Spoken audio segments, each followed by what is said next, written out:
우리는 지난 시간 17세기 경건주의와 18세기 복음주의가 찬송가에 어떤 다양성을 부여했는지를 공부했었습니다. 경건주의 운동이 개인적인 성경 공부와 기도, 그리고 영적인 성장을 통해 신자의 신앙을 회복시키는 교회 안의 운동이었다면, 복음주의 운동은 하나님과의 개인적인 교제를 통해 충만함을 입어 세상을 향해, 즉 교회 밖의 대중을 향한 복음 전도 운동이었습니다. 이 두 운동은 종교개혁 이후 교회에서의 찬송이 얼마나 중요한 역할을 하는지를 잘 보여주는 것이었고, 또 각자 특색 있는 찬송들을 만들어내었죠. 특히 18세기 영국의 복음주의적 전도운동을 이끈 웨슬리 형제의 열정적인 찬송은 개인의 회심과 책임을 촉구하며 즉각적인 회개를 요청하는 가사들로 채워져 있습니다. 지난 학기에 한번 들어봤습니다만, 웨슬리 형제의 신학이 가장 잘 반영된 찬송은 522장일 겁니다. 지난 학기에 1절을 들어봤으니 2절로 한번 들어볼까요?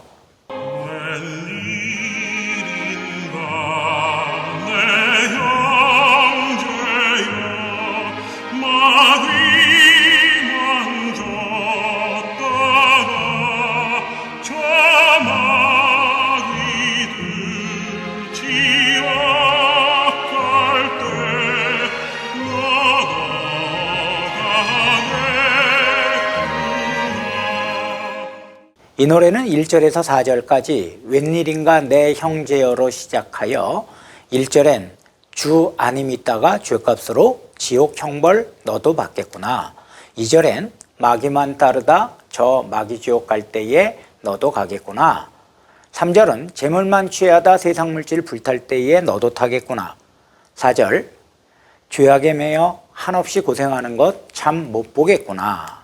이렇게 구원의 개인적 책임에 대해 노래한 후 5절에 사랑하는 내 동포여 주께로 나오라, 십자가에 못 박힌 주 너를 사랑하네 라고 불신자 혹은 죄인을 초대하는 것으로 마칩니다. 웨슬리 형제의 찬송은 모두 이렇게 개인의 자유의지, 즉 구원에 있어 개인적 책임을 강조하는 내용으로 되어 있죠. 이는 개인의 결단을 급히 촉구하는 메시지를 담고 있어 영혼 구원을 위한 웨슬리 형제의 전도 집회에 강력한 효과를 주었습니다. 하지만 한편으로 이는 칼뱅의 예정론, 즉 하나님의 절대 주권을 주장하는 쪽 사람들에게 있어서는 매우 불편한 일이었습니다. 대표적인 인물이 어거스터스 토플레디라는 인물로, 그는 16세 때 회심을 경험한 후 웨슬리 형제의 교리에 매료되었다가 점차 그들의 교리에 문제가 있다고 보고 하나님의 주권을 강조한 칼뱅의 신학을 열렬히 지지하였죠. 그는 모든 사람은 자신의 의지로 구원을 선택할 수 있다라는 웨슬리 형제의 주장에 반대하여 모든 사람은 스스로 구원을 선택하지 못할 만큼 전적으로 타락했으며 오직 하나님의 은혜의 선택으로 인해 구원을 받을 뿐이라고 주장했습니다.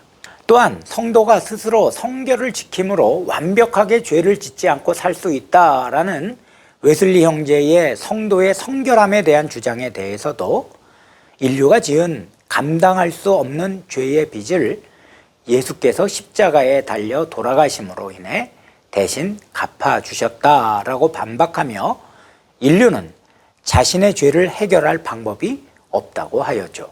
이런 그의 신학적 주장을 담은 찬송이 494장 만세반석 열리니입니다. 만세반석 열리니 내가 들어갑니다. 장애 어리상하여 물과 피를 흘린 것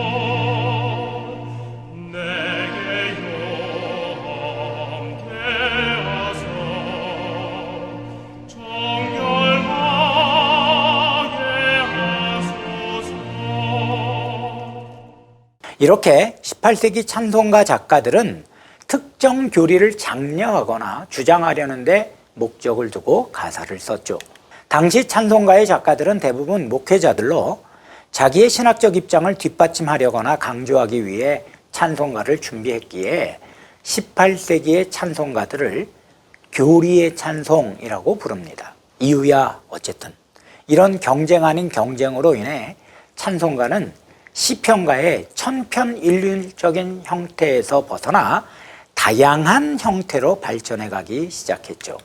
찬송가는 19세기에 들어 또 한 번 변화의 계기를 맞게 되었습니다. 문화사적으로 19세기는 낭만주의 시대로 알려져 있습니다. 이 시기의 예술은 감정적인 자유를 강조하였죠. 이는 18세기 고전주의의 규율과 절제에 대한 반발로 낭만주의자들은 격식이나 정해진 형식에서 벗어나 자신이 느끼는 대로 표현하고자 하는 경향이 컸습니다. 또한 정치와 사회적으로도 또 과학적으로도 큰 변화와 변혁의 시대였습니다.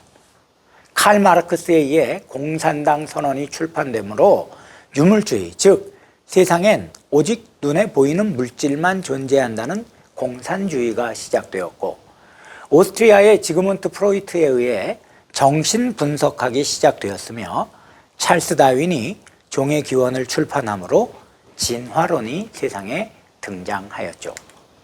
이는 모두 무신론의 바탕을 둔 인본주의에 해당합니다.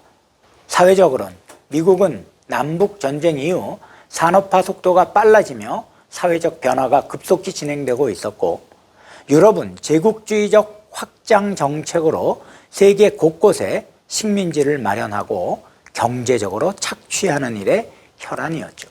이런 시대적 분위기 속에서 새로운 복음주의적 영성운동이 일어났으니 이른바 제2차 대각성 운동입니다. 지난 시간에 18세기에 조나단 에드워즈를 중심으로 일어난 제1차 대각성 운동에 대해 잠시 말씀드렸었죠. 부흥회를 통해 개인적 회심 체험에 중점을 둔 첫 번째 대각성 운동이 한때 과격한 부흥사들로 인해 반지성주의적으로 흐르게 되자 이를 염려한 각 교파에서는 설교자들에게 체계적으로 신학과 목회를 가르치고자 경쟁적으로 대학을 세우게 되었습니다. 이때 세워진 대학들이 프린스턴, 다트머스, 브라운, 컬럼비아, 러트거스 등등 지금은 이름만 대면 알만한 대학들이 되었죠. 조나단 에드워즈도 프린스턴의 초대 총장으로 부임하였고요. 그런데 20년 이상 미국을 휩쓸던 이 운동이 1750년 이후 갑자기 사그러들고 말았습니다. 그리고 자유주의의 물결인 미국을 휩쓸었죠. 신앙으로 세워진 미국에서 상류 지식인층은 인간의 합리성 안에서 신을 이해하려고 하는 이실론에 빠져 있었고, 세계 각지에서 모여든 가난한 이민자들인 하층민들은 도덕적 해이와 탈선 속에 살아가고 있었습니다. 특히 그들 대부분은 각자 믿던 종교를 그대로 믿었는데, 당시 가장 많았던 이민자들은 아일랜드 계통으로 모두 가톨릭 신자였습니다. 이들로 인해 미국의 정체성에 심각한 문제가 생기게 된 건 당연한 일이었죠. 이때 두 번째 대각성 운동이 일어납니다. 놀랍게도 이 두 번째 대각성 운동은 조나단 에드워즈의 외손자 티모시 드와이트가 1795년 예일대학의 총장으로 부임하면서부터 시작하였죠. 그의 복음적 메시지가 학생들의 신앙적 각성을 불러일으켰고, 이렇게 동부의 여러 대학을 중심으로 다시 한번 부흥의 물결이 일어나기 시작했습니다. 이어 중남부의 교회들을 중심으로 열정적 회개와 부흥운동이 일어났고, 이는 영국에까지 영향을 미치게 되었죠. 이런 분위기는 1812년까지 미국과 영국을 휩쓸었다가 1822년경부터 새로운 부흥운동의 형태가 나타났는데, 이를 이끌어 나간 사람이 부흥사 찰스 피니와 드와이트 리만 무디입니다. 피니는 프린스턴에서 공부하고 말년엔 오벌린 대학의 총장까지 했던 학자 출신이었던 반면, 무디는 배움이 짧은 구두 수성공 출신이었죠. 그러나 전도의 열의에서만큼은 두 사람이 일치했습니다. 또 이 두 사람 모두 찬송을 자기들의 집회에서 적극적이고 효과적으로 사용했다는 점에서도 일치하고 있죠. 피니는 작곡가 토마스 헤이스팅스, 그리고 무디는 작곡가 아이라 생키와 작사가 페니 크로스비와의 협력으로 그들의 집회에 풍성한 찬송으로 은혜를 공급하였습니다. 우리 찬송가엔 헤이스팅스가 작곡한 노래가 만세반석 열린이를 비롯해서 6곡이 실려 있으며 생키가 작곡한 곡은 214장 나주의 도움받고자 등 8곡이 실려 있죠. 맹인 작사가인 크로스비는 무려 22곡의 찬송시로 우리 찬송가 가사 중 가장 많이 실린 작사가라고 이미 5장에서 말씀드렸었죠. 당시 이런 부흥 집회에서 찬송은 아주 중요한 요소였습니다. 개인의 구원과 천국에 대한 기대 같은 단순한 진리를 바탕으로 한 가사에 누구나 쉽게 배울 수 있고 부를 수 있는 곡조를 회중들은 온몸으로 리듬을 타며 노래했습니다. 여기에 당시 낭만주의적 분위기가 한몫했죠. 그렇다 보니 당시 유행했던 곡조를 차용하거나 미녀나 흑인 노예들이 부르던 연가까지 그 멜로디를 사용했으며 가사도 쉽게 외우도록 후렴구를 붙인 찬송가가 많이 등장하였습니다. 이런 상황 속에 새롭게 등장한 형태의 찬송이 복음가입니다.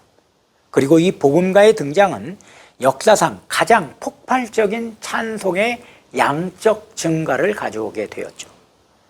다음 시간엔 이 복음가에 대해 좀 더 자세히 알아보도록 하겠습니다.